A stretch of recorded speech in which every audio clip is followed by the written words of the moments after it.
ভৈরবে ফল ব্যবসায়ীকে অপহরণ, হত্যা চেষ্টা ও চোখ উৎপাটনের প্রতিবাদে মানববন্ধন ও বিক্ষোভ মিছিল।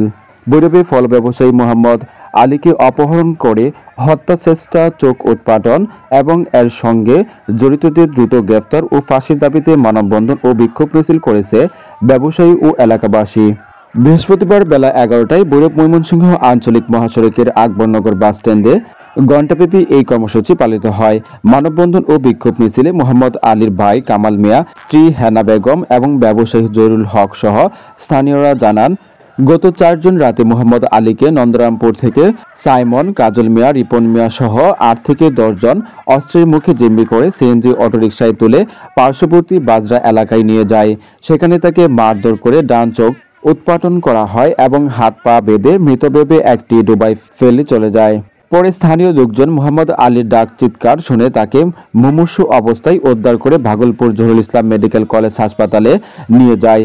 সেখান থেকে উন্নত চিকিৎসার জন্য তাকে ঢাকা মেডিকেল কলেজ হাসপাতালে প্রেরণ করা হয়। বর্তমানে তিনি ঢাকার একটি চক্ষু হাসপাতালের আইসিইউতে চিকিৎসাধীন রয়েছেন। এই ঘটনায় মোহাম্মদ আলীর স্ত্রী হেনা বেগম 5 জনের নাম উল্লেখ সহ অজ্ঞাতনামা আরও 4 জনকে আসামি করে কুলিয়াচর থানায় একটি মামলা দায়ের করলেও এখন পর্যন্ত কোনো আসামি গ্রেপ্তার হয়নি। আসামিরা প্রকাশ্যে ঘুরে বেড়াচ্ছে বলে অভিযোগ করেন তারা। তাই আসামিদের দ্রুত গ্রেপ্তার করে দৃষ্টান্তমূলক শাস্তির, বিশেষ করে ফাঁসির দাবি জানান আন্দোলনকারীরা। আমরা সেই সন্ত্রাসীদের সাইমনদের তার গ্যাংয়ের সর্বোচ্চ শাস্তি আমরা দাবি করছি। আমরা এই মিডিয়ার মাধ্যমে আমরা আমাদের এই বাস স্ট্যান্ডের ব্যবসায়ীদের নিরাপত্তার উপরে হুমকি পড়েছে এই সন্ত্রাসীদের জন্য। আজকে এই সন্ত্রাসীরা যদি এভাবে খোলা মাঠে ঘুরে বেড়ায় তাহলে আমরা নিরাপদ নই। আমরা সকল ব্যবসায়ীদের নিরাপত্তার স্বার্থে এই সন্ত্রাসীদের ফাঁসি চাই, ফাঁসি চাই, ফাঁসি চাই, ফাঁসি চাই, ফাঁসি চাই, ফাঁসি চাই। প্রিয় সাংবাদিক ভাইরা, আমার ভাই জনাব মোহাম্মদ আলী আকবরনগর বাস স্ট্যান্ড ফল ব্যবসায়ী, ওনাকে গত কিডন্যাপ করে নিয়ে যায়। নিয়ে গিয়ে ওকে মেরে চোখ উপড়ে ফেলে দিয়ে ওকে বারজা বাস স্ট্যান্ডের পূর্ব দিকে পল্লী বিদ্যুৎ অফিস সংলগ্ন এক পতিত জমিতে জুবের ভিতরে ফেলে রেখে যায়। আমরা প্রশাসনিক সহযোগিতার মাধ্যমে আমার ভাইকে ওখান থেকে উদ্ধার করে প্রথমে ভাগলপুর জহুরুল ইসলাম মেডিকেল কলেজ হাসপাতালে নিয়ে যায়। ওখান থেকে কর্তব্যরত চিকিৎসক আমার ভাইকে ঢাকা মেডিকেলে রেফার করে। পরবর্তীতে আমরা বাংলাদেশ লায়ন্স ইনস্টিটিউট চক্ষু হাসপাতালে চিকিৎসাধীন অবস্থায় আছে এখন।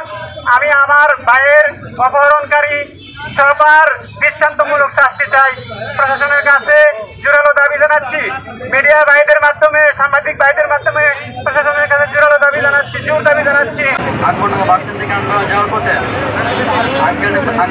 আমি তখন রাত 10টা 20-23 এই সময়ের ভিতরে তারা পিছন থেকে অ্যাটাক করছে। দুটো সামনে পিছনে। তখন আমার সাথে 10 বছর হয়েছে আর ওনাকে ডাইরেক্ট কোশ্চেন মারিয়েছে। আমাকে মাইরা ফাঁসি দিয়ে তারপর পালা ধরে দিয়ে গেছে, আমার ওনাকে নিয়ে গেছে।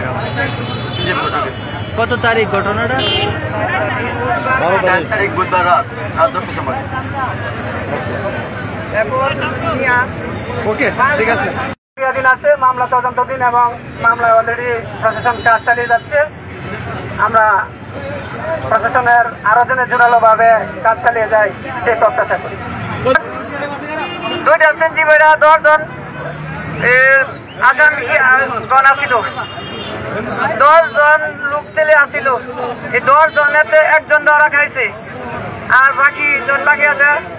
আমার হাজবেন্ডে 3 জন চিনছে আর বাকি জন চিনে চিনে নাই। চিনছে সাইমন 1 নম্বর, 2 নম্বর, রিপন 3 নম্বর, তামিম 3 নম্বর। তিনজন আসামি চিনছে। আমার আর কোনো বাসা নাই। আমার স্বামীর জীবন শেষ করে আছে। আমি পরিবার বাসা নাই, আমি বলতে পারি না।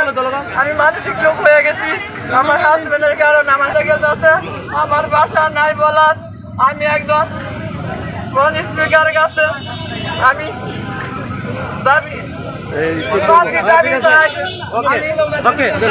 চাচা ওনাকে মৃত্যুর জন্য নিয়ে গেছে, ধরে নিয়ে ওনাকে মৃত্যুর সজ্জায় মানে ফেলে দিছে, মেরে ফেলার পরে আমরা বিভিন্ন আমরা লোকজন খবর পাওয়ার পরে আমরা দ্রুত গেছি।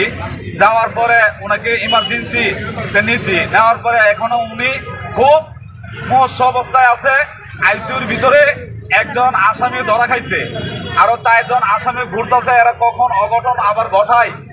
ওসি মহোদয়ের কাছে আমাদের অকল আবেদন যাতে আসামিগুলা দ্রুত ধরা খায়, যাতে আইনের ব্যবস্থা আইনা তাদেরকে ফাঁসির কাস্টকে ঝুলানো হয়। এই বলে আমার বক্তব্য শেষ করলাম। আপনার নাম কি? আপনার নাম? আমার নাম মোহাম্মদ জাকির হোসেন। আমার চাচাকে ধরে নিয়ে গেছে, আমার চাকপান্নাগর বাস স্ট্যান্ড থেকে ধরে নিয়ে গেছে।